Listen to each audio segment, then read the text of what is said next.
this is another issue which we should know, how the heat transfer varies along the mold depth. This is distance from the top of the mold. You possibly you know that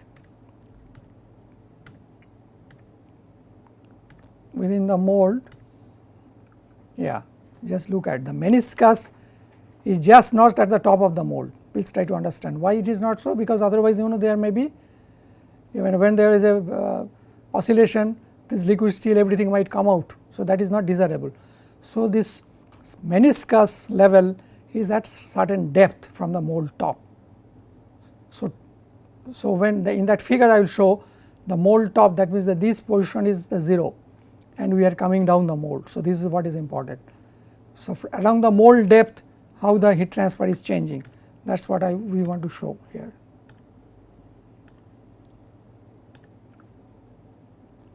So this was the mold top. So the meniscus level is somewhere here, this is the meniscus. It is not at 0 position, it is certain at a depth, say maybe 70 millimeter or so. This is in millimeter distance from top of mold. So at the meniscus level, what is happening. That means the heat transfer is trying here, that is this is basically heat transfer along mold depth and heat transfer, the horizontal heat transfer. That means how the heat is extracted from molten steel to the mold. I am talking of that heat transfer, it is not a vertical heat transfer. In the mold is the mold top, so it is the away across the mold I am talking of this heat transfer. So this heat transfer is somewhere trying to increase here, and it is at a peak at a certain depth from the meniscus. Why? Because at the meniscus what do you have? It is just the shell is trying to form. If the shell is very thin, there might be some contraction, so that means there will be air gap. So air gap controls the heat transfer. So the peak of the heat transfer is at a certain distance from the meniscus, maybe 30 millimeters. So maybe at a depth of 100 millimeter from the top of the mold. So from the meniscus is around maybe 30 millimeter. So the peak of the heat transfer is somewhere here. Then what it has shown, it is showing is two different steel, one is a 0.7% carbon and it is a 0.1% carbon. As I was telling you, the steel grade plays a very important role in heat transfer. This slowly you will try to understand why it happens. So 0.1% carbon, if you look at it, the heat transfer is relatively less. Not only the peak of the heat transfer also, but along the mold also it is relatively less compared to 0.7% carbon. Why it is so, you will understand later, but I am just giving you a hint. 0.1% carbon is a depression type of grade. That means the surface you get lot of depression, and 0.7% carbon, it is not a depression type of grade, because of some other reason, I will come to it later, there is a mode of sticking. So you have the shell trying to move towards the mold, so there is hardly any gap between the mold and the shell except the gap of the slag layer. So that is why relatively you have more heat transfer per 0.7% carbon.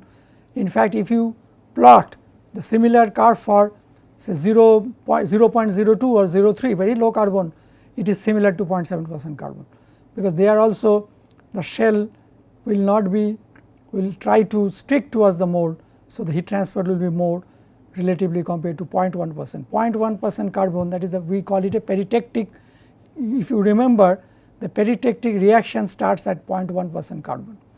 So this 0.1% carbon is called the peritectic composition, though it is just the beginning of the peritectic reaction, but it is called peritectic composition because of some other reason. I will come to it later on, because this particular composition around 0.1% carbon will be having lot of surface defects called depressions. So that is why the heat transfer is relatively low for 0.1% carbon. And why this heat transfer comes down along the mold? Because as the shells becoming more and more thick, naturally there is some less amount of heat transfer is needed, number 1. Number 2, the heat transfer also gets a lot of resistance because of the thicker shell. Number 3 is, as the shell is increasing, there is a more probability of the shell getting contracted. So, that is why also there will be some air gap formation. So, all these factors will lead to the heat transfer coming down from the top of the mold to below the mold. Finally, when you are coming out of the mold, then it is no longer the heat transfer in the mold, but that is a different, this is called secondary heat transfer. The heat transfer there is still less, because more thick shell has formed. So, naturally you do not require so much of heat transfer. The heat required to be transferred from the inside, the liquid pool comes down. So, this is very important. The heat transfer variation from the top of the mold to the bottom of the mold, how does it change? This is very important to understand.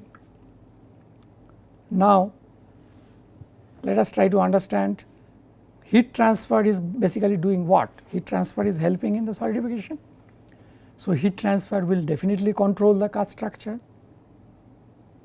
So, let us try to understand how the cast structure is evolving, what is the cast structure, what is the shape, size of the cast structure.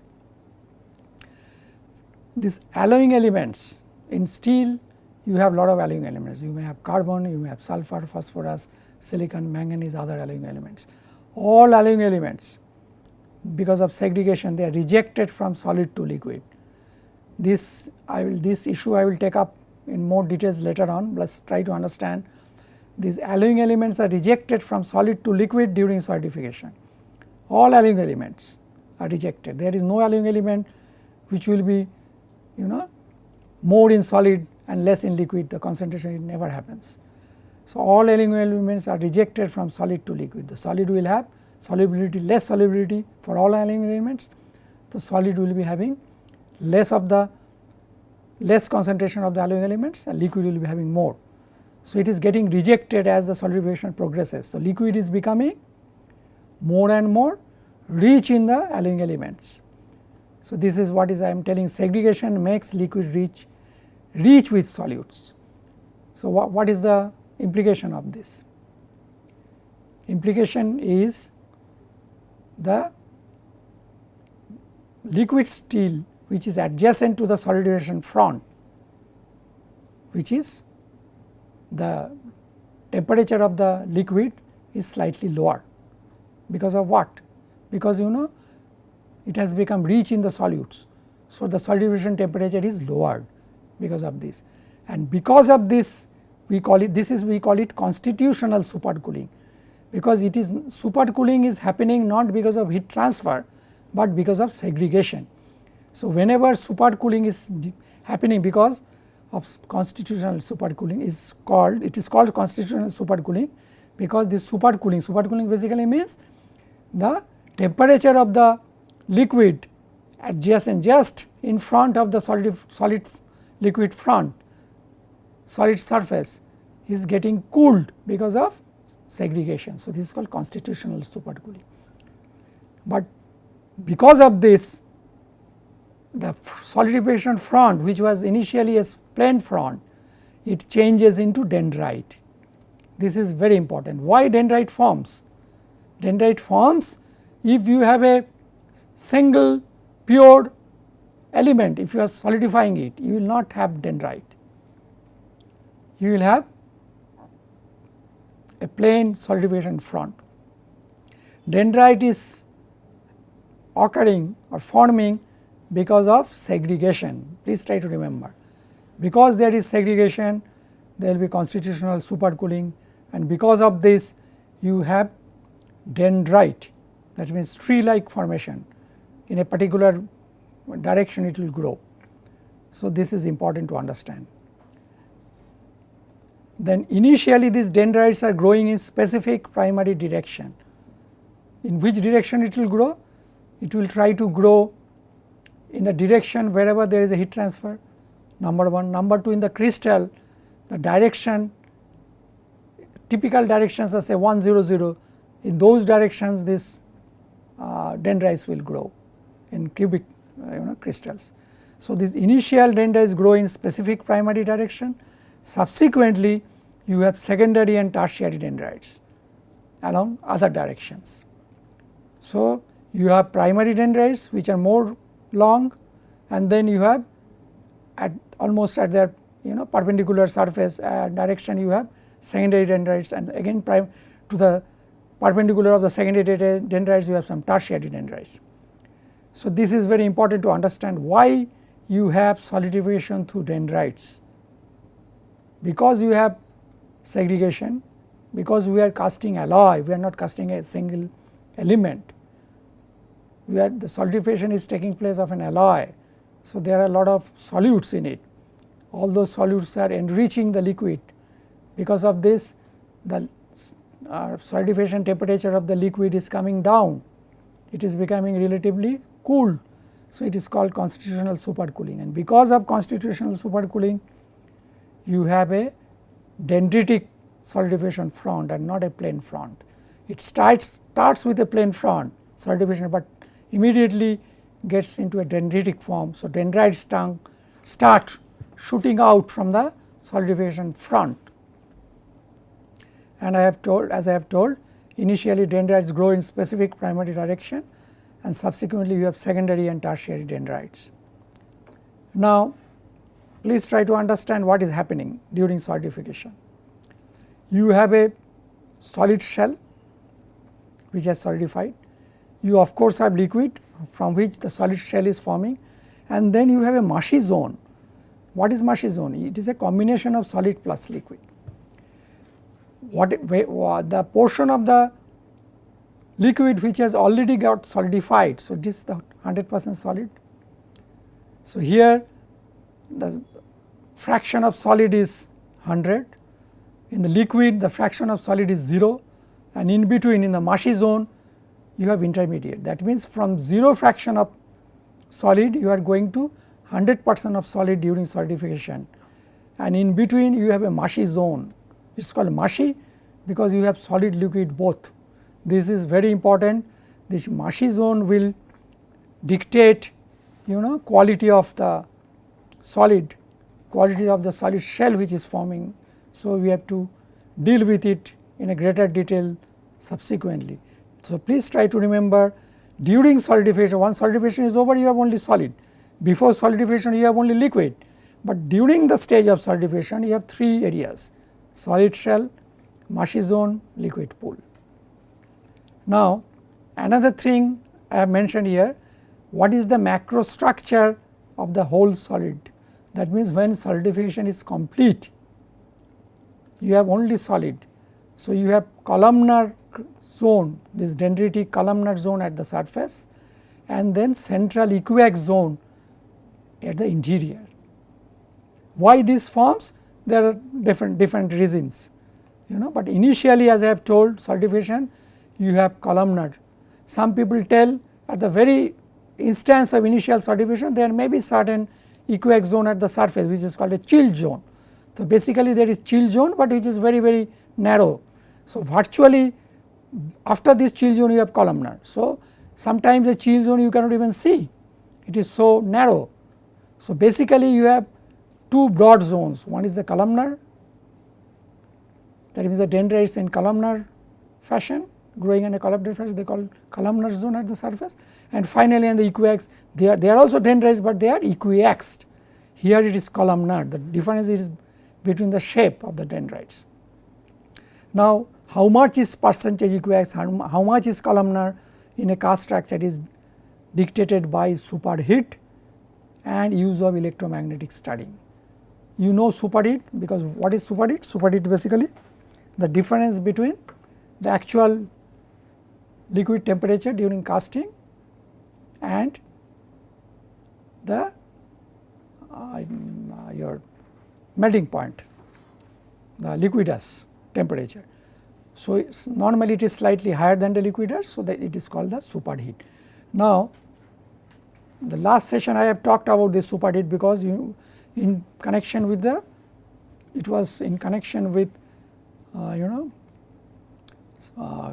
cleanliness of the cast structure I had talked about. If super heat is very low, then cleanliness is slightly affected, but if the super heat is low, you have mode of equiax zone rather than columnar zone, which is desirable is columnar should be less, mode of equiax should be there. Equiax means directionality of the properties are not there during rolling and during processing, things will be better to roll, easier to roll, there will not be any crack formation, but if you have columnar, there is a possibility of quality issues during hot rolling.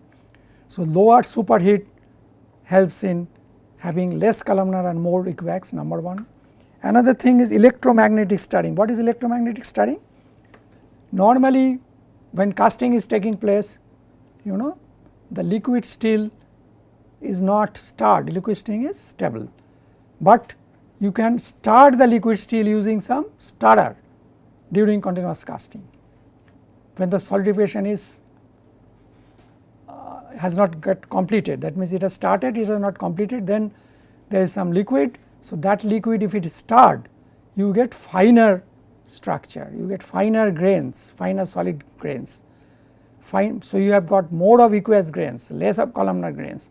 So, low superheat and electromagnetic stirring, these two are useful for having relatively more equiaxed and less of columnar. As I was discussing, when solidification is taking place, what is happening? You have a solid shell, this is the mold. So, you are going away from the mold. So, you have a solid shell, you have a mushy zone, you have liquid. So, liquid is naturally away from the mold. So, heat is getting transferred from the liquid into the mold, solidification is taking place, is not complete. So, solid shell, mushy zone and the liquid. So, here solid fraction Fs is 1 or 100%, at the liquid front it is 0, in between you have some solid fraction. So, this is the 0.5 line just to indicate what is the 50% solidification front. So, this what is the relative thickness of the solid and the mushy zone is dictated by, here I have shown the temperature. This issue I will be taking up later on just to indicate what is during the time of solidification, what is the relative thickness of solid shell and the mushy zone. In certain grades you have during the time of solidification thick solid shell and thin mushy zone, but in certain grades you have thin solid shell and wide mushy zone where you have more problem. So, it is dictated by what? Please try to look at these temperatures. This is T0 is the temperature on the solid shell. So, temperature, surface temperature which is very low, maybe 50 degree centigrade, 100 degree centigrade. The solid which has become solid long back and it is getting cooled also, so it is relatively less, maybe 100, 200, whatever it is. This is what is this temperature? When the solidification starts, this is the actual solidus temperature, not equilibrium. I have given you here the actual solidus temperature TSA. So, this point corresponds to actual solidus temperature. What is this temperature? This is TL, that means liquidus temperature. So, the difference between the liquidus temperature and actual solidus temperature will dictate what is the mushy zone depth. Lower the actual solidus temperature, more wide will be the mushy zone. That is why segregation plays so important role. What segregation is doing? More the segregation, more is the more depression is the solidus temperature, because the solidus temperature will be more depressed, more is the segregation. So, the role of segregation is to depress the solidus temperature. Why I have discussed this later, because the liquid which is solidifying subsequently later on is getting more and more rich in the solutes. So, the solidus temperature is getting more and more suppressed or depressed. So, what is happening? The gap between the liquidus and the solidus is increasing. If this gap increases, this gap increases, then the depth of the marshy zone also will increase. Please try to remember this.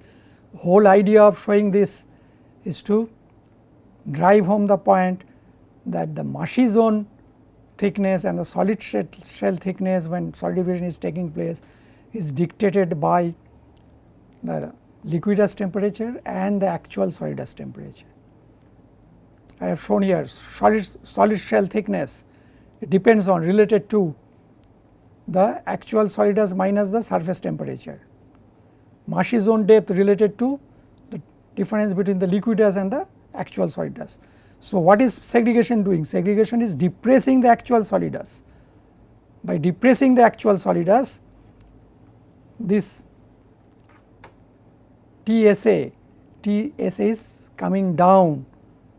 That means the difference between TL and TSA is increasing. So, more is the difference, marshy zone become more deep and solid shell becomes more thin. That means at the time of solidification you have thin solid shell, wide marshy zone because of segregation. And now this segregation, when I discuss segregation it will be more clear to you. This segregation depends on, the extent of segregation depends on the solute elements like sulfur, phosphorus, boron. These elements, they create more of segregation. The reason is known because the K value, the distribution coefficient is very low for these elements. Not only that, this distribution coefficient is also different between delta and gamma. That means how solidification takes place also influence the level of segregation. So, that will also influence the level of this change in actual solidus. So, that will also influence the depth of marshy zone. The marshy zone will be increased or decreased, solid shell will be increased or decreased, depends on that. So, these are very important issues to remember. So, let me discuss another important issue, that with heat transfer, I have told that with heat transfer the dendrite size, the size of the cast structures, so cast dendrites, they changes. How does it change? Say solidification, you are starting the solidification. I have told you at the start of the solidification relatively heat transfer is relatively high. Heat transfer is high means what is going to happen? The dendrite which is forming, they are relatively of a particular size. When you are going to, that means that the surface is relatively finer dendrites. When you are going to inside, that means that heat transfer, as you are going inside means what? The heat transfer is changing with time, solidification time, heat transfer is increasing, heat transfer is rather decreasing, that means heat transfer is becoming more and more slow. So, the size of the dendrites also will increase. So, this is the actual measurement. This is measured, this is dot ones, and this is calculated. This through modeling one has calculated. So, what is happening? So, dendrite size are, secondary dendrite size are say 10 micron at the surface, and after a time of say 10 seconds or let us say at a shell thickness of say 10 millimeter, you will find dendrites are say about 50 millimeter. So, you see this is a log scale. So, see what is happening at surface, dendrites are quite fine, 10 millimeter, 10 micron, sorry, 10 micron in size, and at a depth of say 10 millimeter, that means after a solidification time of 10 seconds, what is happening? It is increasing to as high as 50 to 60 micron. So, the dendrite spacing, that means this is secondary dendrites. Normally, it is the secondary dendrites or spacings are measured to understand what is the dendrite size, not the primary dendrites. So, this is dendrite spacing has been plotted, lambda is a dendrite spacing in the micrometer, and this way this horizontal surface is either the time or time is related to the shell thickness. I have told you earlier how time and shell thickness are related. So, as you are increasing the solidification time, that means as you are increasing the shell thickness, that means you are going more inside the cast product, your dendrites are becoming more coarse. So, please remember, higher cooling rate at surface results in finer dendrite spacing. Inside the casting you have relatively coarse dendrites because your heat transfer is relatively less there. So, this is another important thing to remember, that in a cast product, first it is a you have to near the surface columnar zone, and then only at the interior only you have equiax zone. But not only that, even the columnar dendrites which are forming, they are not uniform in size. You have relatively finer dendrites at the surface, and as you are going inside you have relatively coarse dendrite, which is this is because of heat transferred only. So, the heat transfer at the surface is less, or sorry, heat transfer at the surface is more, that is why you have this means higher cooling rate, higher heat transfer, you have finer dendrite. Inside heat transfer is decreasing, so you have coarser dendrite. Okay. Next session I will again talk about some other issues, maybe the effect of chemistry, effect of segregation and other related issues. Thank you very much.